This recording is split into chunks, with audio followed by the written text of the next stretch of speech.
না, একজন গ্রেপ্তার হয়েছে। আমি কালকেই আপনাদেরই কোনো এক চ্যানেলে জানতে পারলাম আরো একজনকে জিজ্ঞাসাবাদের জন্য আটক করেছে। কালকে রাতেও আমার সাথে পুলিশ প্রশাসনের কথা হয়েছে। আশা করছি দু একদিনের মধ্যেই গ্রেপ্তার হবে। পুলিশ সেরকম আমাদের আশ্বাস দিয়েছে। সেটা তো পুলিশ আমাদের বলবে না। পুলিশ তারা তাদের কোথায় কোন টিম পাঠাবে এটা তাদের ব্যাপার, সেটা তো আমার জানা নেই।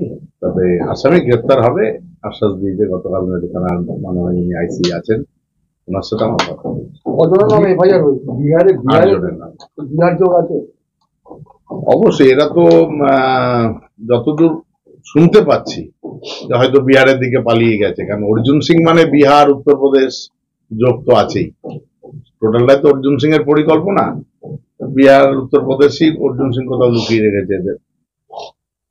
বলছি যে এই যে যারা ধরা পড়েছে বলছেন মূল অভিযুক্ত নয়, সে হচ্ছে যে খুনি তার শালা।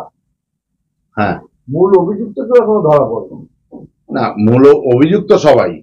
মূল অভিযুক্ত রাজেশ, যাদের এফআইআর এর নাম আছে, যাদের চেনা যায়নি এমনও 4 জন, আর যারা ছিল স্পটে এরকম 8 জন। তাদের মধ্যে একজন গ্রেপ্তার হয়েছে। মোট কতজনের নামে এফআইআর হয়েছে? 8 জন এবং অপরিচিত 4 জন। এই অপরিচিত কি বহিরাগত বলে মনে হয়? বহিরাগত দুষ্কৃতী? অবশ্যই মনে হচ্ছে তাই। যতদূর আছে যে ওরা বহিরাগত, নৈহাটির বাইরের। কারণটা কি যে খুনের কারণটা? এখন অর্জুন সিং এর জন্মের পর থেকেই খুন নিয়েও রাজনীতি করে এসছে। মানুষের রক্ত না দেখলে ওর দিনের শেষে ঘুমটা হয় না, ওকে রক্ত দেখতে হয়।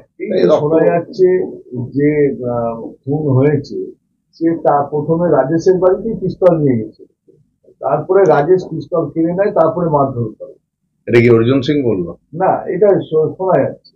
না, আমি জানি না। একটা কথা শুনুন, পিঁপড়ের ঠোঁটে লিপস্টিক লাগানো যায় এটা বিশ্বাস করবেন, কখনোই অর্জুন সিং এর কথা বিশ্বাস করা যায় না। কেন?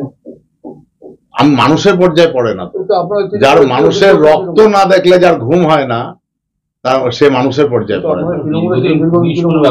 ছিল, ওই জন্য সে আজকে নেই। সে তো বিজেপিতে যাওয়ার পর আরো যেন সে খুনের রাজনীতি করছে, আরো রক্ত পিপাসু হয়ে উঠে। দাদা, এখানে কি এই 5 দিন হয়ে গেল, এটা কি পুলিশি নিষ্ক্রিয়তা নয়? না না, একদমই না। পুলিশের মতন চেষ্টা করছে।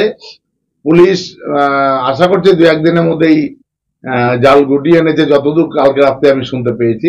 একজন তো গ্রেপ্তার হয়েছে, আরো একজন জিজ্ঞাসাবাদের জন্য আটক হয়েছে। পুলিশ যথাসাধ্য চেষ্টা করছে।